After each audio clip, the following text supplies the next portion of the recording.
Olá, pessoal. Estamos aqui para a nossa videoaula que fala sobre raciocínio geográfico. O que a geografia estuda, né?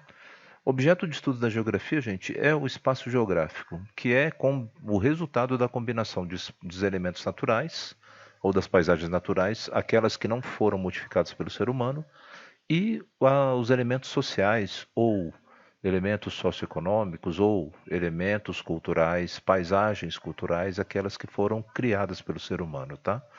A interação entre essas duas paisagens é o que acaba modificando e dando características a esse espaço geográfico. Ele é estudado por meio do quê? Ele é estudado por meio das paisagens. Então, as paisagens, elas é o espaço percebido por nossos sentidos.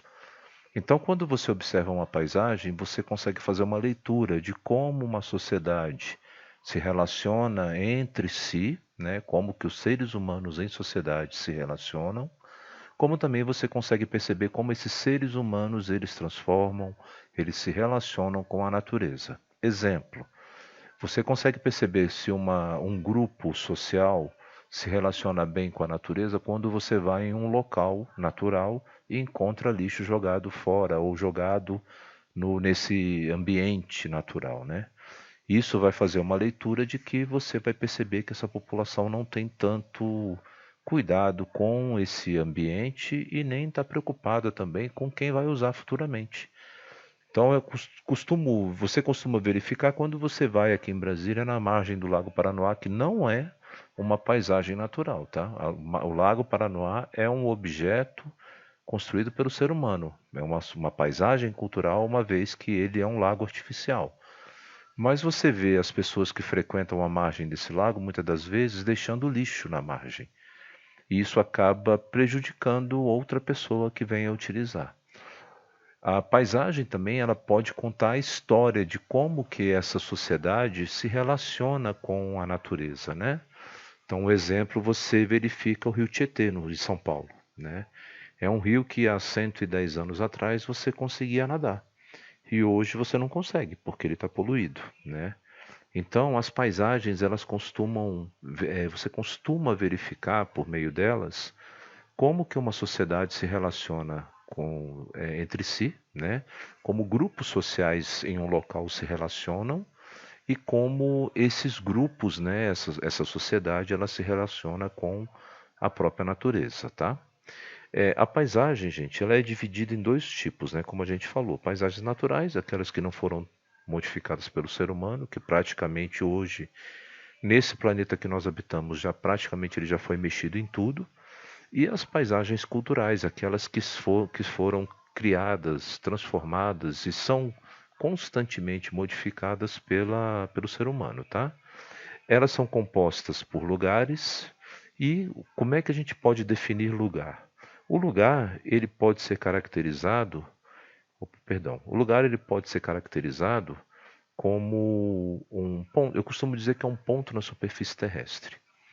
Então, o lugar onde você está agora, escutando, vendo, assistindo essa videoaula, esse ponto é um lugar, tá? Esse lugar ele não é isolado, ele se relaciona com outros lugares, com outros pontos, tá? Então, por exemplo, você está assistindo esse vídeo, de repente você quer parar para ir no banheiro, você sai desse lugar e vai a outro lugar, que é o banheiro. Ah, eu preciso ir lá pegar um pedaço de bolo, uma torta de chocolate que eu fiz. Você vai sair desse lugar e vai a outro lugar. Então, os lugares eles não são isolados, eles se relacionam. Eles têm uma rede, eles têm um contato, tá? É, O lugar, ele corresponde ao lugar onde a gente vive, tá? O lugar onde a gente desenvolve uma familiaridade, né? Então, a nossa casa, a quadra ou a rua que nós moramos, o condomínio que nós moramos, né? As avenidas, a escola, isso tudo pode ser caracterizado como lugares. E o interessante, esses lugares eles acabam se tornando especiais, porque eles desenvolvem uma afetividade, despertam sentimentos, isso gera um vínculo, né? E isso também forma uma identidade, né, que a gente pode verificar. Os lugares, gente, eles são divididos em dois tipos, lugares públicos e privados, tá?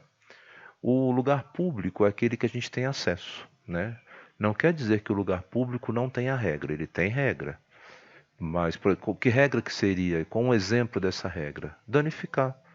Né? Eu posso danificar um local público, um lugar público? Não. Posso ir num parquinho, me divertir, quebrar os brinquedos? Não.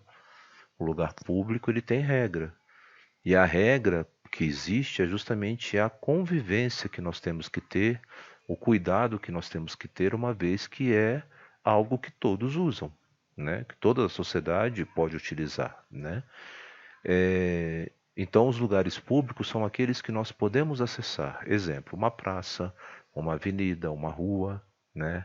Um monumento, né? Isso tudo é considerado como lugares públicos, né?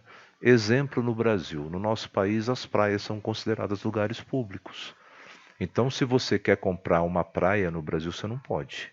Em alguns países, né, você tem uma liberdade para você comprar uma praia. Você pode comprar um terreno e comprar a faixa de terra que corresponde à praia. No Brasil é proibido. Então, a praia no Brasil é um lugar público. Se é um lugar público, eu tenho que cuidar. Se eu tô levando alimento para passar o dia na praia, aí esse alimento gerou um lixo, né? Um rótulo, uma garrafinha de água, uma garrafinha de suco, uma latinha.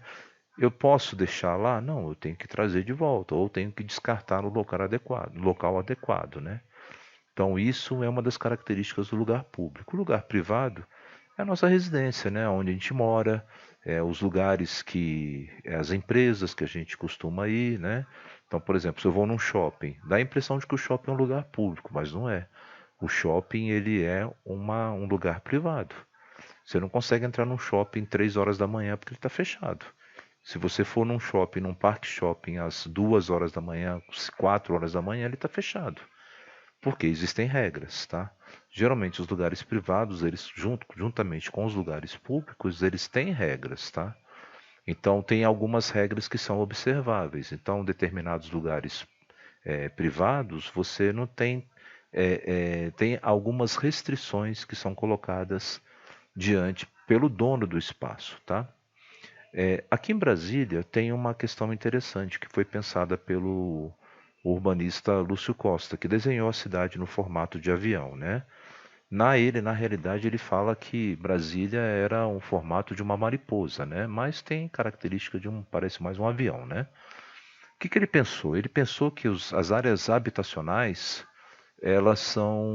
que são as quadras, né? O espaço aéreo é um lugar privado, que é onde ficam as residências. Mas a parte do pilotis, que é o famoso, a parte de baixo do bloco, né? Embaixo do bloco é uma área pública, é um lugar público. Então, Brasília, por que ela é estudada quando se fala de arquitetura, do urbanismo da cidade? Que é a única cidade no mundo onde debaixo do bloco é o lugar público. Então você pode atravessar a cidade inteira por entre as quadras, passando por debaixo do bloco sem nenhum problema, que é uma área pública, tá? Em diversas cidades no Brasil e no mundo, na parte de baixo do bloco, no pilotis, é uma área considerada privada, então não tem acesso. Espero que esse vídeo te auxilie nos estudos e logo logo a gente vai assistir o próximo capítulo, tá bom? Bons estudos para vocês e até loguinho!